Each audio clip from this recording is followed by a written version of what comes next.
Okay, hello everyone. My name is Chen Huo, and today I'm presenting our work in OSU, and our topic is attack graph-based metrics for identifying critical cyber assets in electric grid infrastructure. So for this particular research, we have short-term goal, which is what we are currently working on, developing a method that takes cyber-physical dependency into account and assess the risk of cyber attack-induced cascading failures. And we also have a long-term goal, which is providing real-time situational awareness of to the system by characterizing how far or close a given grid system is to a cyber-induced cascading failure and how to mitigate it. So now let's take a look at the overview of our work. With Nmap data and firewall settings, we are able to build the cyber topology for a given system in NPView software. Then we can use it to analyze the cyber network and provide a cyber vulnerability attack path. If we have the attack path, we can do some risk analysis in order to get our risk metrics. So for the risk analysis, we are focusing on what physical impact can cause by an attack and what are the costs for a hacker to launch such attack. So my contribution to this work is mainly about implementing COSPU. So Cosmic is a cascading outage cascading outage simulator with dynamics and protection features. The built-in mechanisms of cascading includes islanding operation mode and different relay models, and it is an open source tool available at GitHub. So for this research, we need this information from both physical and cyber side. So on physical side, we need to convert traditional bus branch model to node breaker model. Since we need to know exactly which circuit breaker control which asset. We also need a fixed protection scheme because one, this makes our work easier when we handle a large power system model. And two, we need to know what type of protection are controlling those breakers. And on the cyber side, we need cyber topology and firewall rules. This is what we have done so far for this research. We have developed Cosmic-based cyber physical model for both case 9 and case 39. We also built 8 metrics focusing on vulnerability for target nodes, intermediate nodes, source node, and describe total security exposure. So since this work is based on node breaker configuration instead of traditional one-line diagram-based bus branch model, we need to implement such feature with our Cosmic tool. There are mainly 8 types of substation configuration commonly used in the real-world industry. We choose 4 of them, and the following I will introduce the rules to apply those 4 configurations and what are the assumptions we made. So the first type of configuration is called single bus, single breaker. On the left-hand side is the traditional bus branch model, which you can see in every commercial software.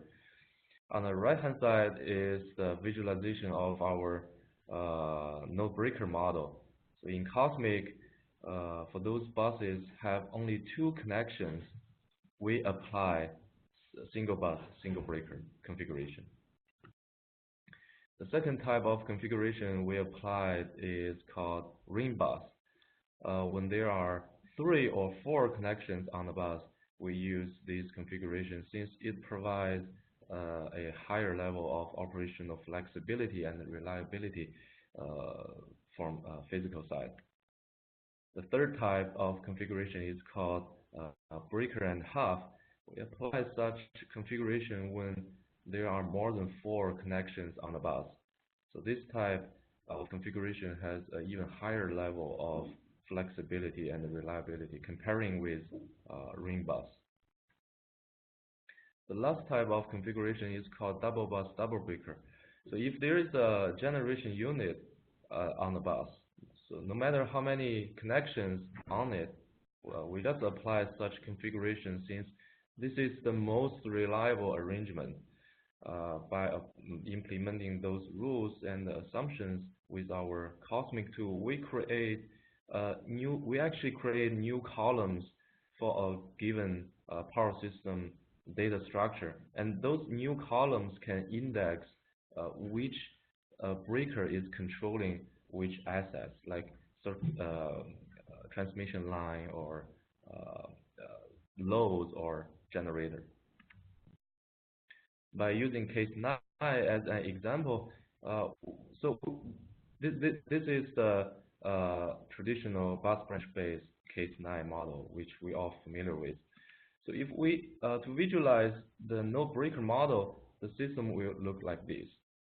So now let's say assuming based on our analysis on physical side, line 7 to 8 is critical since there will be a large amount of load shedding if we trip this line. Then circuit breaker 7-3, 7-1, 8-3, and 8-1 should have higher priority to improve cybersecurity level since as target nodes, they will trigger severe impact if the relay control these breakers are compromised by, let's say, hackers.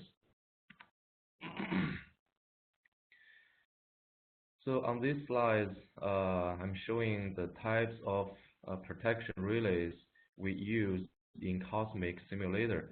Those in black colors are the protection relays already in Cosmic.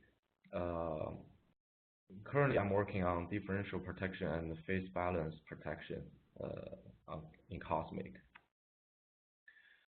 So for building a substation protection topology, we are grouping those protection relays into 3 modules using a double bus double breaker configuration as an example. The first module, which is the yellow one, will be applied for those breakers controlling generation feeders. The second module is applied for every bus since we need differential relay protecting the bus. Under voltage load shedding and under frequency load shedding are optional depending on if there is a load feeder or not. The third module is applied for those transmission line feeders. So on the cyber side, currently we are focusing on developing risk metrics for cascading failures. In order to do that, we develop N-X simulations with RDS-96 model. Since we need to figure out the potential vulnerable assets in RDS-96. First, we would like to see N-1 results for the system. So the results show there are 93 out of 120 branches are secure based on the baseline RDS-96 data we have. Our next step is find the second failure. So to get every possible scenario for RDS-96, we are actually doing 120 choose 2. If we do the math, it gives us 7,140 combinations. Since failure sequence matters to this work, if we swap first and second failure, in total we will have 14,280 cases. So in those cases, if we only consider both first and second failure locations belong to those 93 secure branches we get from first step, there are only 798 cases that cause us a certain physical impact. For a better visualization, we project those 798 cases onto a 2D plan. X-axis represents the first failure location and Y-axis is the second failure location.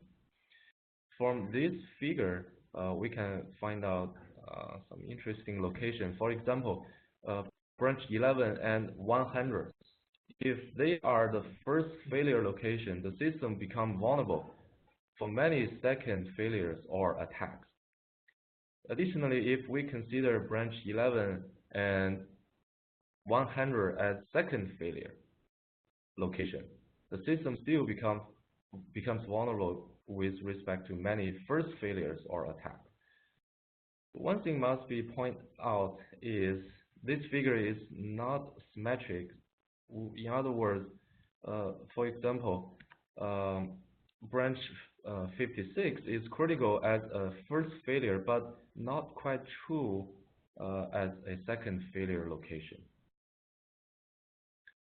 So if we do some statistics for those 798 cases, we can find out our top 5 critical branches for both first and second failures or attack. And we can see for those critical branches as first failure location, they are not always equally important as second failure.